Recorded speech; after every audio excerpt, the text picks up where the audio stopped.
Hola, esperamos que el sermón que vas a escuchar a continuación, predicado por el pastor César Augusto García de la Iglesia Bautista Gracia Redentora en Pereira, sea de gran bendición para ti.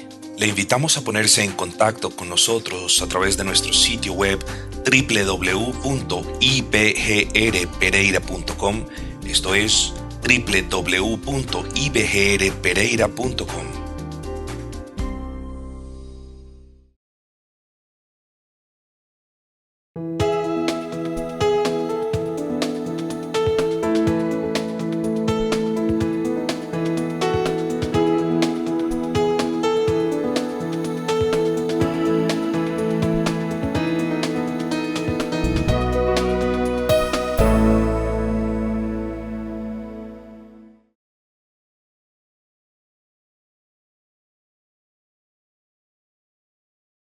Vamos a la palabra de nuestro buen y gran Salvador en la mañana de hoy. Para ello, por favor, les pido que abran sus Biblias en el primer libro del apóstol Pablo a los Corintios, primera carta del apóstol Pablo a los Corintios, capítulo número 2, versículo número 12, primera de Corintios 2:12. Y la palabra del Señor nos dice: y nosotros no hemos recibido el espíritu del mundo, sino el espíritu que proviene de Dios, para que sepamos lo que Dios nos ha concedido. El título que nosotros tenemos, queridos amigos y hermanos, para la mañana de hoy es sencillamente la obra del Espíritu Santo. La obra del Espíritu Santo. La obra del Espíritu Santo, ¿en quién? Bueno, en aquellas personas a quienes a la postre convertirá en personas espirituales. La obra del Espíritu Santo. Y yo creo que es menester, queridos hermanos, es decir, me es muy importante aclarar la obra del Espíritu Santo en términos breves, porque resulta de que la calumnia moderna en contra de las iglesias reformadas es que nosotros no creemos en el Espíritu Santo. Es una mentira. O esa mentira provee por la ignorancia de las personas que hacen esas acusaciones, o esta mentira proviene de la malicia de personas que nos quieren acusar de algo que no somos. ¿Cómo podríamos quitar la obra del Espíritu Santo de la Escritura? No habría Escritura para comenzar. ¿Cómo podría usted quitar la obra del Espíritu Santo del milagro más grande al que podemos hacer referencias, es decir, de la conversión del hombre? No podríamos quitarla, porque sin el Espíritu Santo no hay conversión. Es decir, sin el Espíritu Santo una persona no puede creer en Dios. ¿Cómo podríamos quitar la obra del Espíritu Santo en la adoración a Dios? No se puede. ¿Cómo podría usted quitar la obra del Espíritu Santo en la oración, cuando la oración podemos describir la oración como esa comunicación de un espíritu que ha sido regenerado, el nuestro, con el Espíritu de Dios? ¿Cómo podríamos hacer eso? Por supuesto que bajo ninguna perspectiva neotestamentaria ni bíblica, por lo general, podemos quitar la obra del Espíritu Santo. Es imposible. Así que ese es el título, y veremos que el Espíritu Santo obra de una manera especial y convierte de una manera especial y convierte personas que antes tenían el espíritu del mundo, las convierte en personas espirituales con el Espíritu de Dios. Yo quiero que tú pienses en eso hoy. Quizás son verdades que tú las tenías claras, no te estoy hablando nada nuevo, gracias al Señor no hablo nada nuevo, solamente quizás no habías meditado mucho en estas verdades. Pero como es habitual, hermano, y hasta que ya lleguemos al punto donde no sea necesario, debemos recordar ciertas cosas. El contexto, o el contexto de la semana pasada fue la madurez espiritual. Y en esta semana, Dios mediante, nos vamos a centrar en el carácter especial de la revelación de Dios y en el carácter espiritual de un creyente. La revelación de Dios es obra del Espíritu Santo. La conversión de un creyente es obra del Espíritu Santo. Por eso nosotros pusimos a esta meditación como título la obra del Espíritu Santo, porque es necesario que nosotros la veamos aquí en el contexto de los Corintios. Y recordemos que hablamos de sabiduría, y hablamos de sabiduría, queridos amigos y hermanos, ¿cómo? O la miramos desde dos perspectivas. La palabra del Señor nos dice de que Cristo es la sabiduría de Dios, en el sentido de que Cristo era el cumplimiento del sabio plan de Dios para la salvación. Por eso el apóstol Pablo dice, Cristo es sabiduría de Dios. Pero también si usted lo quiere mirar de esta manera y no comete ningún error teológico, usted lo puede mirar de esta manera. Dios es amor. Cristo, por naturaleza propia, tiene que ser amor, porque la persona de Cristo comparte la misma esencia divina de Dios.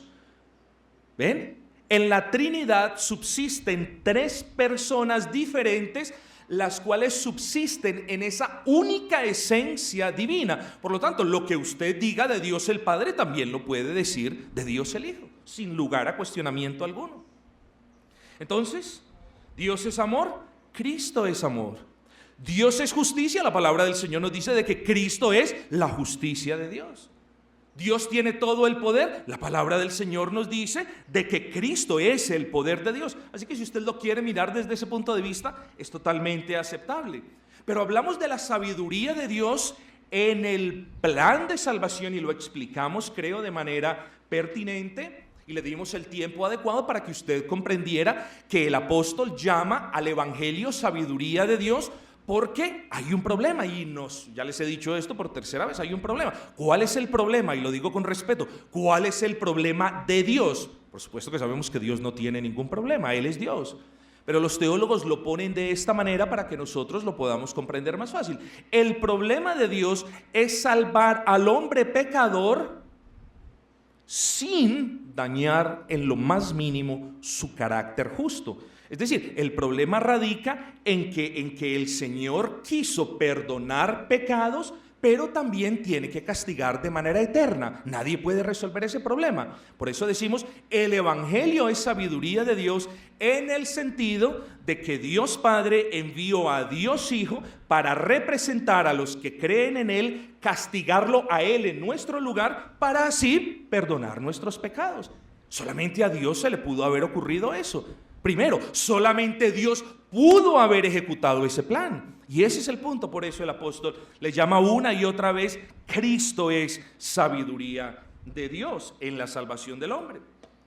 Pero mis amados, ¿dónde estaba la iglesia de los corintios? Estaba en la ciudad de Corinto, en una ciudad, ustedes saben bien, que amaba la sabiduría. Esa sabiduría de los hombres a la que Pablo tanto hace referencia, hermanos, piensen bien, es una sabiduría adquirida, es decir, la sabiduría humana de las personas en la ciudad de Corinto era adquirida. Ellos tenían que estudiar, ellos tenían que contemplar, ellos tenían que entregarse a la meditación y cualquier otra cantidad de cosas, a la investigación, a la observación, y gracias a esas cosas, bueno, muchas de ellas especulaciones, por supuesto, ellos adquirían sabiduría. Pero el punto que yo les quiero dejar en claro aquí es que la sabiduría humana, como quiera que usted la contemple, necesita un proceso de aprendizaje. Ahora considere esta otra cosa, la sabiduría humana. Imagínese una persona a la que usted llame muy sabia. Bueno, yo creo que los cristianos deberíamos decirle a las personas, el señor Stephen Hawking, oh, se murió el sabio, se murió el hombre más sabio de todos. No, se murió quizás una de las personas más inteligentes en toda la tierra. Eso sí es verdad. Si Stephen Hawking hubiese sido una persona sabia, se hubiese dado cuenta de que había un creador y hubiese investigado y hubiese escudriñado la escritura y no hubiese negado de plano que no había un creador. Entonces era una persona inteligente, pues no era una persona sabia. Pero supongamos que fuese una persona sabia, entonces en ese caso nos toca hacer la aclaración, es una sabiduría carnal, Es una sabiduría humana, es una sabiduría física, requirió de aprendizaje. Es una sabiduría que solo puede responder ciertos interrogantes de índole material, de índole humano. Pero hermanos, cuando usted mira la sabiduría de Dios, Dios no necesitó aprender nada. Dios no necesitó conocer nada. Él lo sabe todo. Y lo sabe todo, lo sabía todo, lo sabe todo y lo sabrá todo, no en una cuestión como en una línea de tiempo, que entre más pasa el tiempo va adquiriendo más sabiduría. No, desde la eternidad pasada Dios lo conoce todo, totalmente incomparable con la sabiduría humana, que no solamente conoce ciertas cosas, sino que es limitada desde el momento que tiene uso de razón hasta el momento que muere. Hoy el apóstol Pablo contrasta esta hermosa e infinita sabiduría de Dios.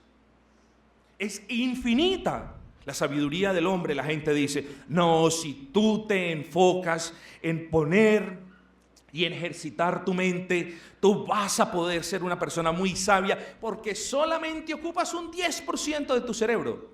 Si eso es verdad o no, no lo han comprobado. Puede que eso sea cierto. Supongamos que eso sea cierto. Supongamos que usted se entregue al conocimiento de las cosas humanas, al estudio de la geografía, al estudio de la historia y de cualquier otra cantidad de cosas. Suponga que usted maximiza la capacidad de su cerebro. Sigue siendo finita. Usted no es un ser infinito. Usted es un ser finito, por lo tanto su sabiduría es finita, está limitada, no solamente por su pecado, sino por el hecho de que usted es un ser humano. Hay cosas que usted no puede comprender, hay cosas que usted no puede entender. Y entonces ahí es donde las personas apelan al horóscopo, ahí es donde las personas apelan a lo que otros me digan. Claro, usted no las puede comprender y llega una persona avivata, llega una persona más viva que usted, lo digo con respeto, y esta persona le expresa sus opiniones y es más fácil para usted creer eso. Su sabiduría es limitada, amados, pero la sabiduría de Dios no solamente es eterna, no solamente es infinita, sino es perfecta. ¿Eso qué quiere decir? Y me tengo que mover rápido. Es una sabiduría en la que no hay error alguno. No hay error alguno. Y esa sabiduría, hermanos, esa sabiduría, y quiero que lo vea de esta manera porque el apóstol Pablo lo pone de esa manera, esa sabiduría que está en lo más profundo de Dios, es la sabiduría que el hombre necesita conocer para ser salvo. De tal manera que el apóstol Pablo argumenta, ¿quién conoce lo que hay en las profundidades de Dios sino el Espíritu de Dios? Y a donde yo te quiero llevar es, por medio de este razonamiento, y simplemente es un razonamiento, es si Dios de lo más profundo de su ser no te muestra la verdad, no vamos a poder conocer la verdad. Aquí es cuando nosotros afirmamos con Biblia en mano que la obra del Espíritu Santo es indispensable en la salvación del hombre. No hay conversión sin la obra del Espíritu Santo en el corazón del hombre. Aquí las conversiones no es pase al frente para que usted acepte a Cristo.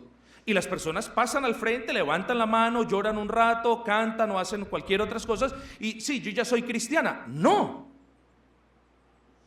la persona es cristiana cuando el Espíritu Santo obra en su corazón, cuando el Espíritu Santo muestra las verdades de Dios a su vida y cuando el Espíritu Santo convence a esa persona de esas verdades. ¿Ven ustedes el punto? Las iglesias se están llenando de personas que profesan ser creyentes sin que haya habido una obra del Espíritu Santo. Esto es terrible, hermanos. Pero la Escritura nos habla de que el Espíritu Santo, de que la obra del Espíritu Santo es muy especial. Es muy especial. Y vamos a considerar la obra del Espíritu Santo en lo que respecta a la revelación de la palabra de Dios al ser humano. Esa revelación es muy especial por varias razones. Primero, esa revelación es especial porque solo Dios revela la verdad acerca de sí mismo. Vean ustedes el versículo número 10. Quiero que me acompañen al versículo número 10. Dice, pero Dios nos las reveló. Usted aquí, cuando está leyendo la Escritura, se tiene que hacer la pregunta: ¿qué es lo que Dios nos está revelando? ¿Cierto? Dios nos reveló esas cosas. ¿De qué cosas está hablando el apóstol Pablo? Hermano, el apóstol Pablo está hablando del versículo 6 y el 7, más hablamos sabiduría de Dios. Esa revelación es especial porque Dios ha escogido revelarla de una manera especial. Es decir, Él mismo nos ha revelado. Nadie más lo puede hacer, como lo decíamos ahora. Nadie más nos puede revelar las verdades de Dios en su palabra, sino el Espíritu de Dios. Y quiero dejar una cosa muy en claro. Y esta tarde, por cierto, a las 4 de la tarde, en nuestro estudio de la confesión de fe, lo vamos a ver aún de una manera más detallada. Vivimos en un cristianismo, y esto no es una crítica ni desmesurada ni destructiva en contra de algunos hermanos, no es así. Pero vivimos en un cristianismo que prefiere escuchar voces, que prefiere ver visiones, que prefiere soñar sueños, despreciando así esa manera especial en la que Dios nos ha revelado su interior, si es que puedo decir así, de una manera antropomórfica. Dios nos ha revelado la sabiduría que existe en su ser por medio del Espíritu Santo. Y la única manera segura de que las personas no terminaran imaginándose cosas, ni creyendo cosas, ni viendo cosas, era que esa sabiduría se plasmara en un libro. Y eso fue lo que Dios hizo. La sabiduría de Dios es revelada de manera especial porque Dios escoge revelar la verdad que hay en Él. No estamos hablando de que el hermano viene donde el amigo viene donde la amiga y te tengo algo muy personal que contar. Pasa esto y aquello. Y el amigo dice: oh, qué especial que eres tú. Me has confiado esas cosas, me has confiado lo que hay en tu corazón. Bueno, cuán más grande es el hecho de que Dios ha decidido revelarnos la verdad que hay en Él. Hermanos queridos, no estamos hablando de palabras aquí o allá, no estamos hablando de poemas maravillosos ni de historias grandes. Estamos hablando de lo que Dios quiso hablarle al mundo. Es especial porque Dios quiso revelar esa verdad.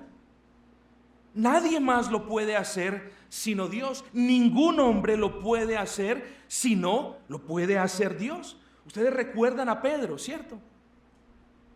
Cuando el Señor Jesucristo le pregunta: Pedro, o más bien les pregunta a los discípulos: ¿y ustedes quién dicen que es el Hijo del Hombre? ¡Wow! Y una de las más grandes respuestas que jamás vamos a ver en toda la Biblia fue esta: tú eres el Cristo, el Hijo del Dios Altísimo. ¿Ven el punto? Pedro responde de una manera correcta. Ahora, la pregunta es: ¿por qué Pedro responde de una manera correcta? ¿Porque era muy inteligente? No. ¿Porque tenía muchas letras? No tenía ninguna. La pregunta entonces es: ¿por qué Pedro responde la verdad? Y la verdad nos las dice, la respuesta nos la da el Señor en el versículo que sigue. Bienaventurado tú, Simón, hijo de Jonás, porque estas cosas, ¿ven el punto? No te las reveló ni carne ni sangre, sino mi Padre que está en los cielos. La revelación de Dios en nosotros es especial porque es una revelación de parte de Dios mismo, hermanos. ¿Cuánto la tenemos que atesorar? ¿Cuánto la tenemos que valorar? ¿Cuánto la tenemos que respetar? ¿Y cuánto la tenemos que obedecer? Porque no nos está hablando ni el amiguito, ni el viejito, ni el ancianito. Nos está hablando el Dios que creó los cielos y la tierra y quien quiso que tú conocieses esa verdad. Por eso decimos, la verdad revelada de manera especial no es una sugerencia, no es un consejito. La verdad es de carácter autoritativo. La verdad tiene autoridad sobre ti, hermano. Y la persona espiritual que hace con esa maravillosa revelación especial, la persona espiritual la atesora en su corazón y la obedece.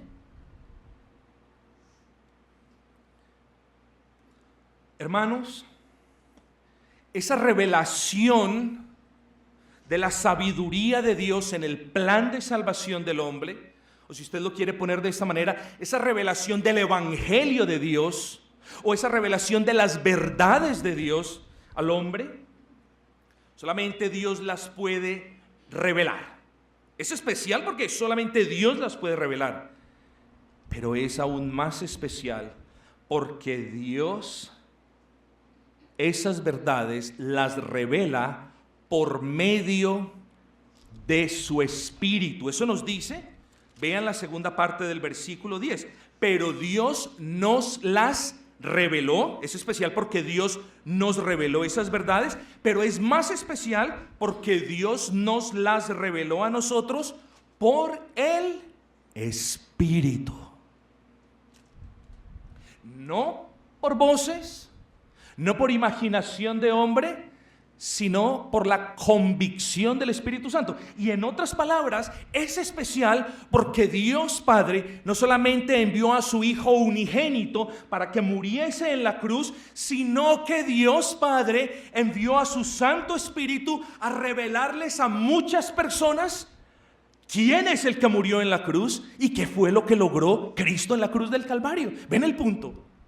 ¿Cómo no vamos a poder decir amén a Jonás 2:9 que nos dice la salvación es de Jehová? Claro que es de Jehová. Nos revela su verdad, envía a su Hijo Jesucristo a que muera por nosotros y no escatima a su Espíritu Santo también y lo envía para que nosotros podamos ver a Cristo y entendamos a Cristo y entendamos lo que logró Cristo en la cruz del Calvario. Hermanos, es maravilloso. Toda la Trinidad envuelta en el plan de salvación del hombre. Es especial entonces porque solo Dios nos puede revelar esa verdad. Es especial porque Dios lo hace por medio de su Espíritu. Pero mi hermano querido, quiero que prestes atención a esto porque es hermoso y debe reconfortar tu corazón. Quizás tú te encuentres en un momento de tu vida donde no estás andando bien. Tú tienes la convicción que eres cristiano, pero quizás no estás obedeciendo. Y quiere el Señor hablarte por medio de estas palabras, porque nosotros afirmamos, o la Escritura afirma mejor, que esa revelación es muy especial porque Dios nos da su Santo Espíritu para que la comprendamos. Y es muy diferente al punto que hablamos ahora. Es especial porque a Dios le plació revelar la verdad. Es especial por el medio de esa revelación que es el Espíritu Santo, pero es especial porque Dios le da a los suyos el Espíritu Santo. Escúcheme muy bien esto. Dios le da a los suyos el Espíritu Santo. No solamente estás influenciado, si eres verdadero creyente, por el Espíritu Santo, no solamente comprendes las verdades de la palabra gracias al Espíritu Santo, sino que vives conforme al Espíritu, porque todo creyente tiene el Espíritu Santo en su corazón. ¿No lo dice eso la palabra? Porque vosotros habéis sido sellados con las arras del Espíritu. Las arras del Espíritu En otras palabras, es la garantía que Dios deja en tu corazón, deja su Santo Espíritu, de que Él va a terminar la buena obra en ti. Entonces el punto es especial porque Dios a sus hijos les da su Santo Espíritu. ¿Tienes tú el Espíritu Santo? ¿Piensas las cosas del Espíritu? ¿Caminas conforme al Espíritu? ¿Vives conforme al Espíritu? ¿Hablas conforme al Espíritu? Eres un hombre espiritual, eres una mujer espiritual.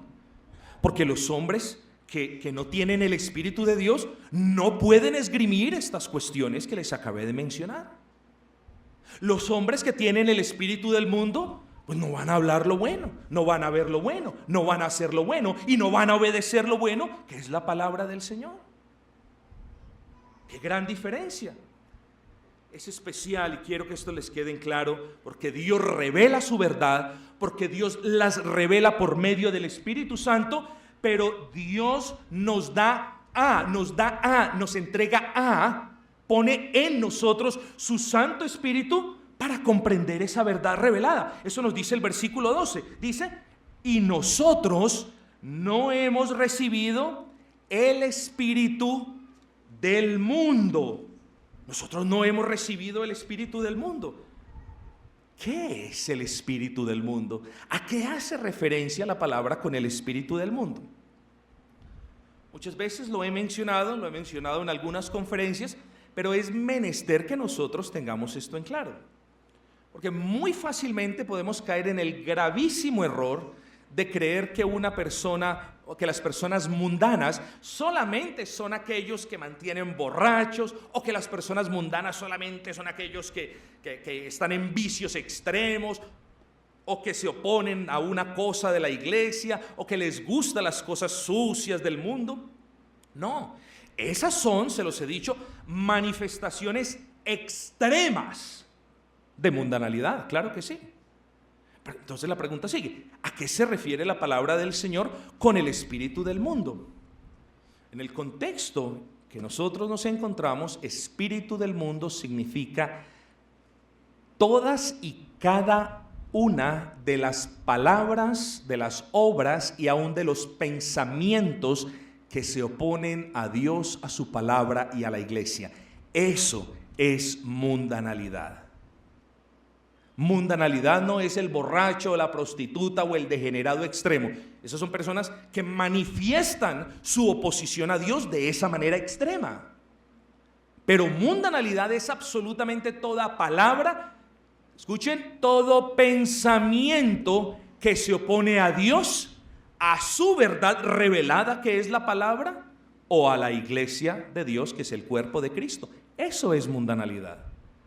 Entonces, cuando el apóstol Pablo dice, y nosotros no hemos recibido el espíritu del mundo, automáticamente ya prepara el camino para lo que va a decir. Dice, si no, es decir, nosotros no somos de los que pensamos en contra de la verdad revelada en la palabra. Nosotros no somos de los que hablamos en contra de Dios como lo hacen las otras personas. Nosotros no somos los que tenemos una mente opuesta a las cosas de Dios, sino que hemos recibido, dice, el Espíritu que proviene de Dios.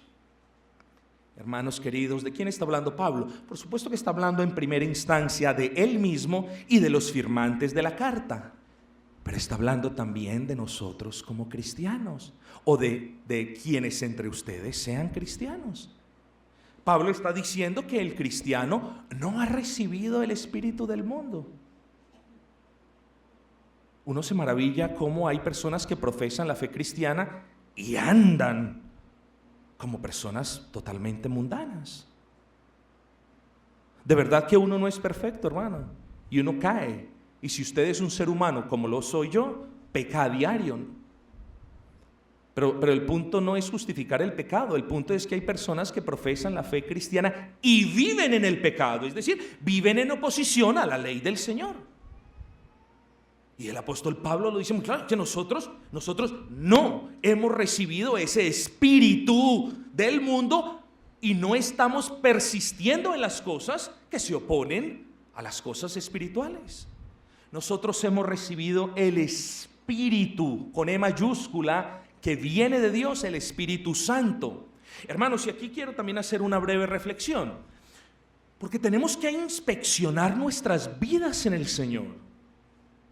Tenemos que hacer un inventario a diario de qué es lo que hemos dicho, cómo nos hemos comportado, qué es lo que hemos pensado, porque aquí hay una parte muy importante. Dios, mis amadísimos hermanos, no nos ha dado su espíritu para continuar en pecado. ¿Ven el punto?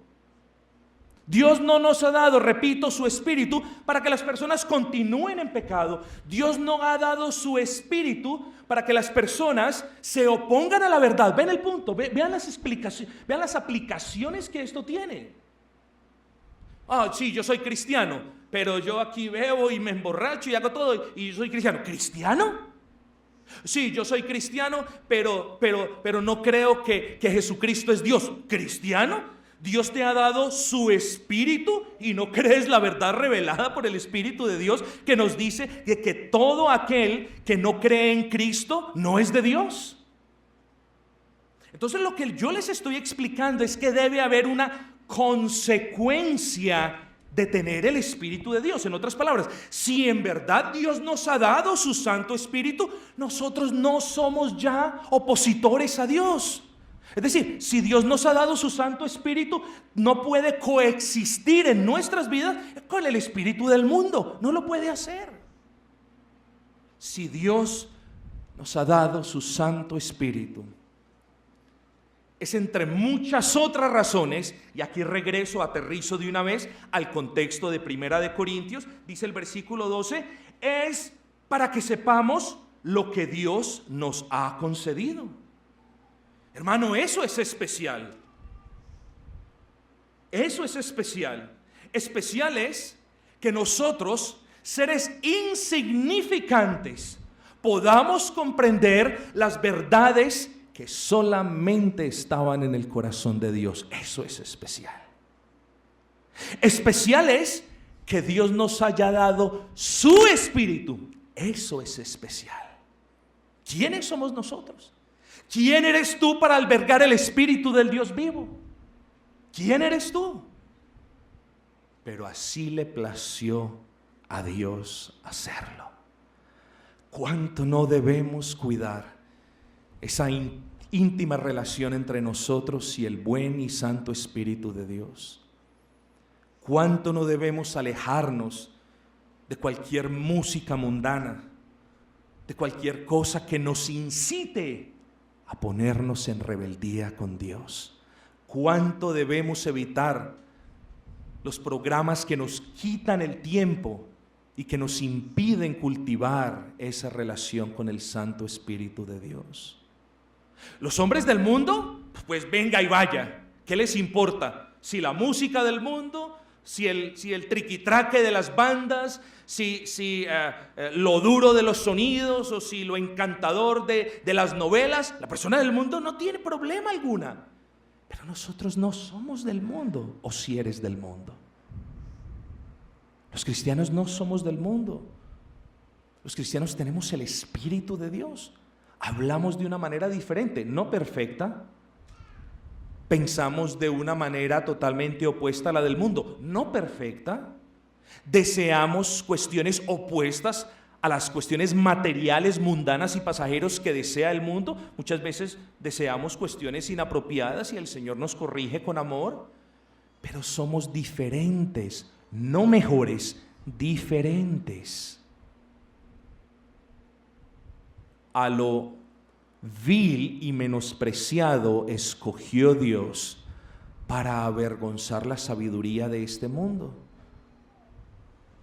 Algunos de ustedes quizás no han terminado los estudios de primaria. Algunos de ustedes quizás no saben leer o escribir. No importa. Qué hermoso es que Dios te haya escogido para revelar una sabiduría que ni aún los más inteligentes del mundo conocen. Eso es un amor particular y especial. Llegamos pues, hermanos queridos, a la conclusión de que una persona espiritual es aquella persona en cuyo espíritu Dios ha obrado. Hablamos de la revelación especial, de la manera maravillosa, y quiero hacer una aclaración, que no hablamos como debemos hablar de la revelación especial, porque este es un tema supremamente inmenso, pero hablamos de la revelación especial en el contexto de Primera de Corintios, y ahora nos movemos a hacer ciertas afirmaciones. Esa revelación especial ha sido comprendida por el hombre en quien Dios ha obrado. Por eso el título de la predicación fue lo especial o el carácter especial, bueno, la revelación especial o la obra del Espíritu Santo, pero podemos ver quizás dos encabezados. El primero es esa revelación especial y el segundo es ese carácter de la persona espiritual. Así que, hermanos, una persona espiritual es aquella en quien Dios ha obrado. Y lo primero que quiero decir aquí es, una persona espiritual es aquella que ha recibido vida en su espíritu, habiendo estado muerto en sus delitos y pecados. Como les decía la semana pasada, una persona espiritual no es la que hace ejercicios de yoga, no es una persona callada, no es una que se viste con faldas blancas. Eso no es espiritual. Debemos definir a la luz de la Escritura que una persona espiritual es lo primero que es una persona en quien Dios ha dado, o a quien Dios ha dado vida a su espíritu, habiendo estado muerto en sus delitos y pecados. Eso es una persona espiritual. Una persona espiritual es una persona que ha sido regenerada, porque todas las personas que han sido regeneradas por el poder del Espíritu Santo, por la obra del Espíritu Santo. Pero segundo punto, cuando hablamos de una persona espiritual, hacemos referencia a una persona a quien Dios le ha revelado su sabiduría por medio del Espíritu. ¿Qué quiere decir esto? Bueno, la Escritura define el espíritu del hombre como la capacidad que tiene el hombre de comunicarse con su Hacedor. Por lo tanto, cuando una persona vive en el mundo, cuando una persona está muerta en sus delitos y pecados, la persona puede modular con su boca cualquier cosa, pero su espíritu está muerto. Las oraciones del hombre pecador no son escuchadas por Dios a menos de que Dios mueva el corazón del hombre pecador a pedir perdón. Entonces definimos que en primera instancia un hombre espiritual es una persona cuyo espíritu ha sido renovado, y segundo, una persona a quien Dios le ha revelado su sabiduría por medio del Espíritu. En otras palabras, ha habido una comunicación entre tu espíritu y el Espíritu de Dios. Una persona espiritual es una persona que tiene la capacidad de comunicarse con Dios por medio de la oración. Esa es una persona espiritual, hermanos. Una persona espiritual es aquella a quien Dios le ha dado su espíritu para comprender las verdades suyas.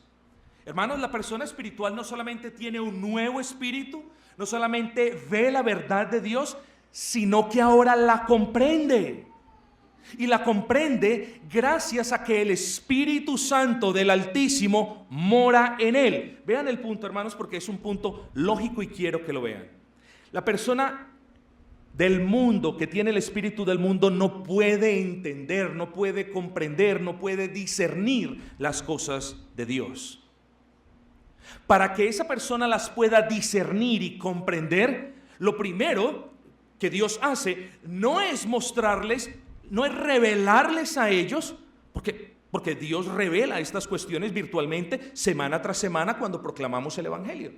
Lo primero que Dios hace es dar vida a ese espíritu. Y no es que haya una secuencia de que haya un momento, no, pero es una secuencia lógica.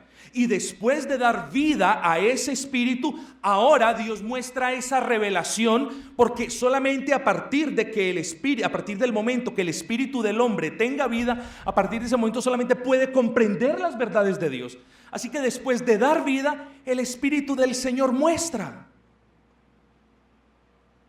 Y no solamente da vida, y no solamente muestra, sino que el hombre espiritual entiende, ahora comprende las verdades que le han sido reveladas. Espero que vean el punto, mis amados hermanos, porque sin el Espíritu Santo del Dios vivo no hay ni vida ni comprensión de las cosas espirituales. Por eso nosotros vamos a evangelizar y nos encontramos con una serie de argumentos que no tienen sentido. Las personas no comprenden lo que les estamos hablando porque tienen el espíritu del mundo, y eso nos debe llevar aún más a orar por la miseria en la que viven estas personas, mis amados. ¿Es usted una persona espiritual? ¿Ha sido regenerada? ¿Dios le ha mostrado la verdad? ¿Usted ha creído la verdad? ¿Puede usted discernir la verdad? De eso nos habla el versículo 15. En cambio, el espiritual juzga todas las cosas. ¿Qué significa esto de juzga? Discierne todas las cosas. Entiende las cosas espirituales, mis amados. Vuelvo y le pregunto, ¿es usted una persona espiritual? ¿Sabe usted por qué fue salvo o salva? ¿Sabe usted qué fue lo que Dios hizo en su vida? ¿Sabe usted por qué lo hizo? ¿Conoce usted el amor de Dios? ¿Conoce usted la justicia de Dios? ¿Conoce usted el estado de quienes no han creído en Dios? ¿Usted conoce esas cosas? Vean el punto, mis amados. Las personas en la ciudad de Corinto no entendían estas cosas. Todo era una locura para ellos. Todo era una locura, algo necio, sin sentido para ellos. Y por eso el apóstol Pablo dice, solamente aquellos a quienes Dios ha revelado su verdad de una manera especial, solo aquellos a quienes Dios les ha dado el Espíritu, solo esos pueden entender estas hermosas verdades. ¿Podemos entender esas verdades, hermanos? ¿Podemos entender el plan de salvación? ¿Podemos comprender las verdades de la Escritura? Una de las muestras de que una persona es espiritual es que puede comprender mientras va leyendo la Escritura. Claro, Dios está ministrando su corazón. Usted puede escuchar, por así decirlo, y entender el lenguaje de Dios. Hermanos queridos, prestemos pues atención, porque una persona espiritual es aquella no solamente en quien Dios ha obrado, no solamente a quien Dios ha revelado, sino que una persona espiritual es aquella que verdaderamente vive con el Espíritu de Dios.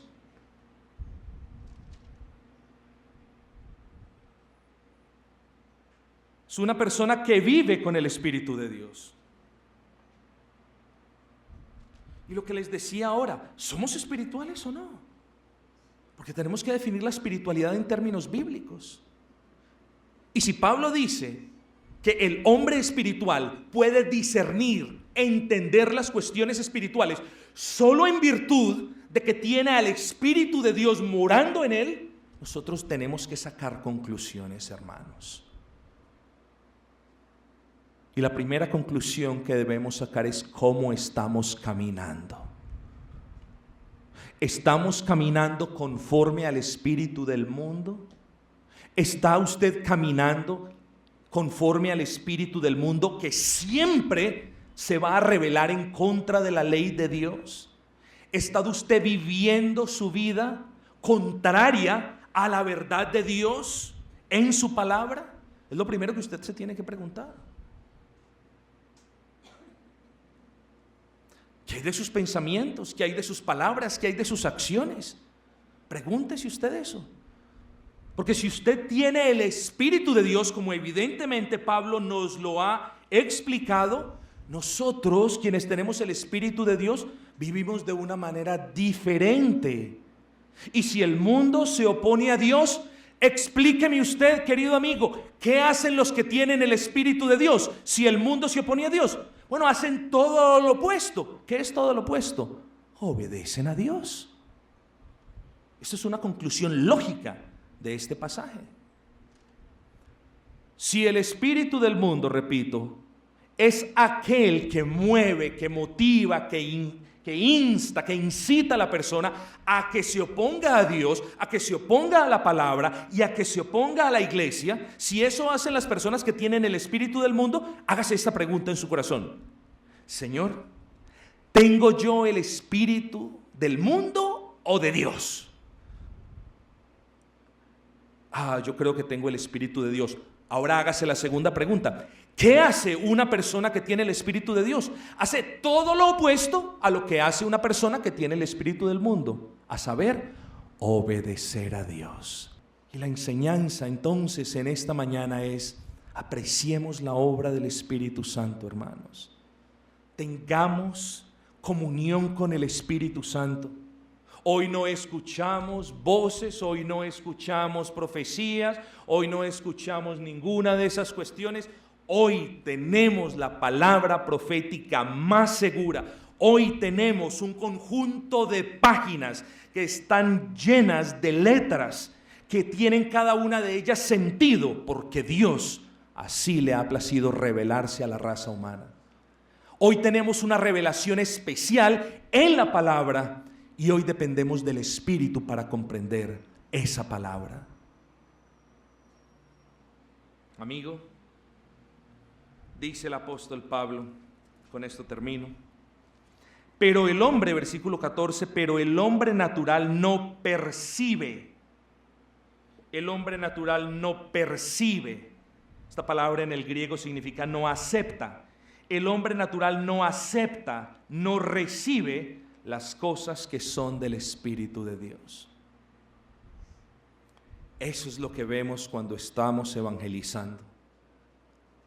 Y eso es lo que muchas veces se ve desde el púlpito, cuando el Señor, por medio de su palabra, insta y llama al arrepentimiento, insta y llama a una vida santa, y no hay una respuesta conforme al Espíritu de Dios.